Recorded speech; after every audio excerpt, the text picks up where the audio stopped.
science and STEM formation of teachers that will be in charge of Dr. Claudia Ferndandez Limon.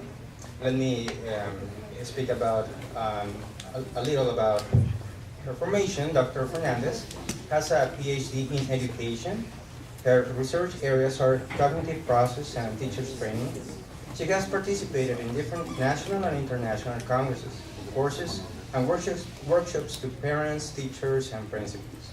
She is in charge of the educational program of Horno 3, which consists in inspiring people to science and engineering careers. She develops, operates, and measures the impact of different science programs. She also teaches at Systematec in the Master in Education and the Master in Business Administration. She's also a certified Montessori teacher and has an administrative Montessori credential. She was head of Montessori Sierra Madre School for 10 years. Now, please welcome her with a warm applause, Dr. Claudia Ferndandez Limon.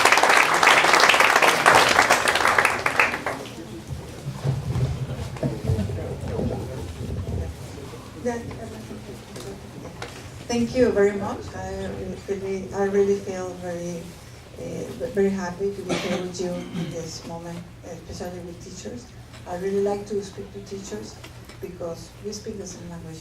We all the time share many different things, many different values, many different ways of thinking, and because we are in the same mood all the time.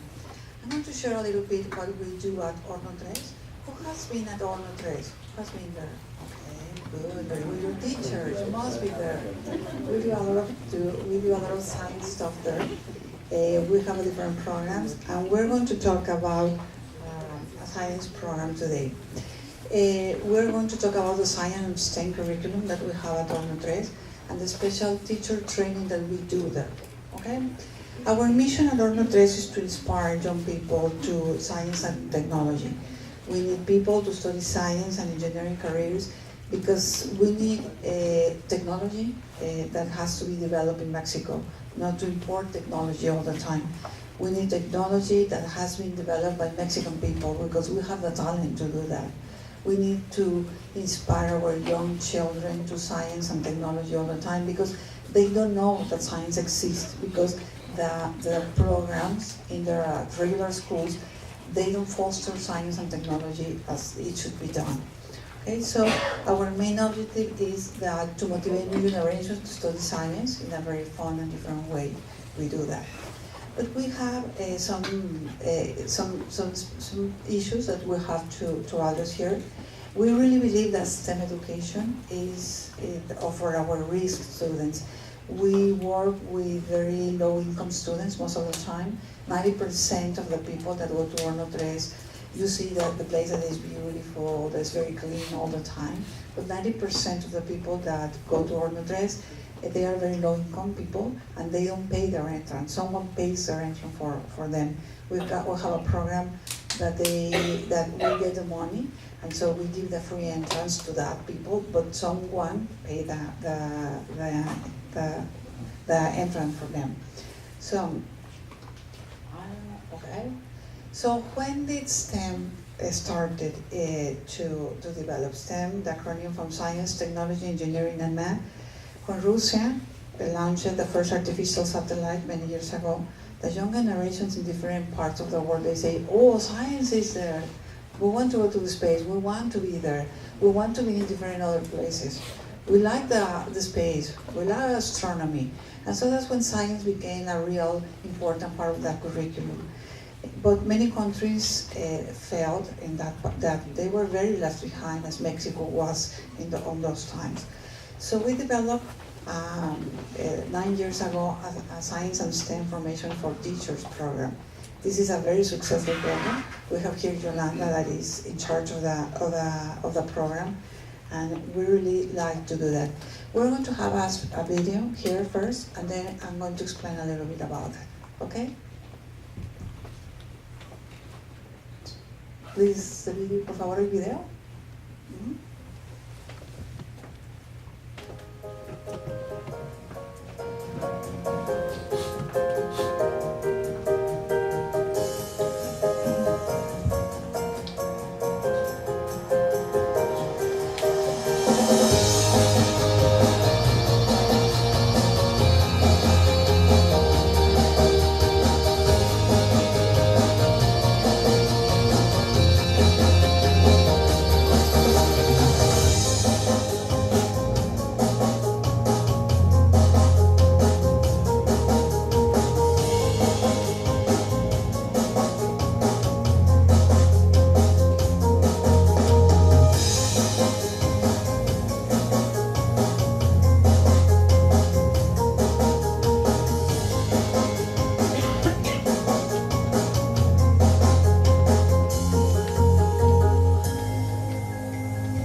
part of that. Yesterday, we just finished this program. We usually run this program many times a year. Our main objective of this program is to change the teacher's perspective about science. They live science and they create different things with that. This is a distribution, it's a 120 hours course, and we divide it in different areas. The teachers, they take classes at Horno Tres, they have reading time at home, they have to read many of the papers that they read other there in English, and it's a very difficult task for the teachers, because some of them, they are not very fluent in English. They have to applicate what they learn and what they are doing in their classrooms, and they have to build a special portfolio with all their papers and everything that they are creating, and the evidence of the application in their classrooms. So this is how you see the teachers at Horno Tres, observing. It's the most important part in doing science is to observe. And they do not receive the training in STEM. It's very difficult for us to start with STEM activities, because some of the teachers said, I have been doing this for 40 years. This is how I teach math, or how I teach science, or how I teach chemistry or physics. And it's very difficult for us sometimes to try to build a different perspective of the science. This is areas of knowledge that we do at the workshop. We do life science, matter and energy, sustainability, new technologies, and the teacher as a role model. We know that we're teaching science all the time, but the teacher as a role model is very important for us. This is a part of the science program, the biology and the life science program, but it's not science only, life science all the time. We do a lot of chemistry too, a lot of math. Math is fundamental part of the curriculum all the time. This is what we do in life science, and this is how we teach that. Please run the video. Otro video, por favor.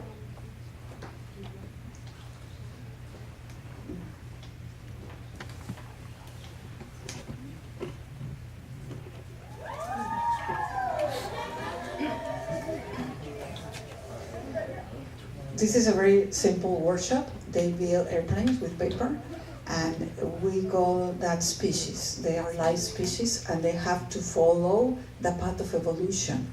But then we mix that with some kind of engineering, with the building of the plane, and we do that how airplanes work. So this is how we integrate STEM, all the science together in different activities.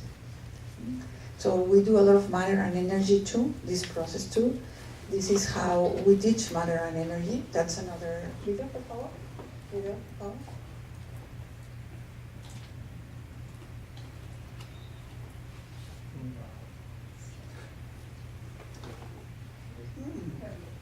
Little bit.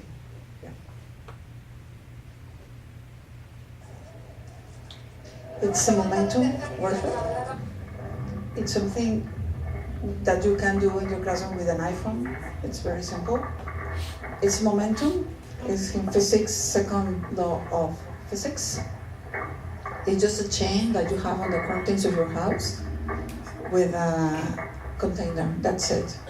And you do that the science do their job. It's slow motion, of course. It's very fast. It's some seconds. But you can see the reaction of the change.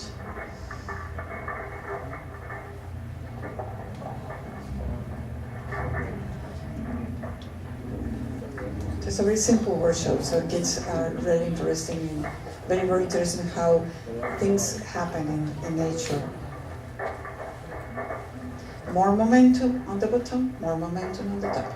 More weight, less friction. And look at the face. That's the most beautiful part of the video, the face at the end. Oh, what happened? That is 5 seconds, okay? It's a very slow motion video, but it's very simple. We do a lot of serious stuff like this too. We do very little stuff like that, but we do that too. We do a lot of sustainability. It's a very important part of our program. We do a lot of calculation of the footprint of the people on the planet. We do a lot of science in the classroom. How can they do that in the classroom? We take the teachers, we give time for the teachers to investigate, to do a lot of research, to read, to discuss different strategies and how can they apply that in their classrooms. We do a lot of new technologies. Math is part of new technologies because it's the tools that we use. Math is the tools that we use. So these are people working at NASA, launching rockets at the space. It's a very simple workshop too, but they have a lot of fun. They do a lot of chemistry because the container, the propulsion, the fuel that you use to fuel your rocket is different. You do a lot of math, you do a lot of physics, you do a lot of, with this simple activity, but how we integrate the STEM in the program. And we do a lot of how the teacher as a role model, and we bring special speakers to talk with them how they are very important as a role model. We have a very simple platform that we have, it's a kind of Blackboard, it's a model, maybe you have heard about it. It's a very simple tool. It's a free one that you can just download and the teachers can replicate that in their classrooms. This is how teachers work in them. And you can see that these activities, exactly how we do, they replicate that in their classrooms. We use very, very simple materials that they can find in their houses. To follow the STEM perspective, it's an alternative, a very important alternative to teach science in traditional schools too. This is part of the life science. They are eating grasshoppers. They are, because grasshoppers ecosystem is very important part of our lives, and so they learn how ecosystems, every single piece in the ecosystem, life part in the ecosystem is very important, so they have to taste that too. So that's how they taste that. There is nothing like hands-on activities. We have a lot of hands-on. They are very rich in protein. Did you know that? They're very rich in protein. So, and they're very, very cheap. They're not, well, very, very expensive here in Monterrey, but in other parts that people are used to eat them, they're very, very cheap. So, they are cheaper than meat. If you eat meat, well, they are cheaper than meat. So, you can try that. And they're very good for your brain cells, so it's very good. There is nothing like hands-on activities to engage people in learning. This is an aspect that in education for science museums, like we are in science centers, and we work with them. So look at that. I really like that picture. You can see the teachers. They are clapping their hands because they got the result. And the teacher, here we have one teacher doing the experiment. Another teacher is just taking the moment. And we said, let your children do that in the classroom. Your students should be doing that too. Technology is to be part of their classroom. Don't put a basket with all that cell phones there outside the classroom. Bring the cell phones to your classroom. We did a follow-up study, how the teachers are doing. We did an ethnographic analysis. We analyzed all the field notes. We were analyzing the questionnaires of the teachers. We were analyzing the documents that they were creating. And we did a sequential of all these pictures. We did a sequential analysis of what we were doing. This is called ethnographic study. And we got, and the results were that teachers demonstrated a very high level of involvement in the activities. They were really, really involved in science. They really learned science in this way, from the practice to the theory. So the practice, first the practice and then the theory. And we could see that they really learned STEM as a teaching tool in their classrooms. We do that, it's very simple. You have to try that. Can you see where the teacher is standing on? It's simple physics, the simple physics of engineering, how the rules are done. So you can try that with your students to learn the numbers, for example, in English, as a simple, very simple strategy. This is, you can see, I really like this picture because you can see teachers from different ages and experiences working together in the same table, sharing their knowledge, their experiences. There were some preschool teachers, some elementary school teachers, some middle school teachers. And the incorporation of these STEM activities are very successful in their classrooms, especially when they really leave the classrooms. You can see the teachers taking their notes, different works, different teachers' work.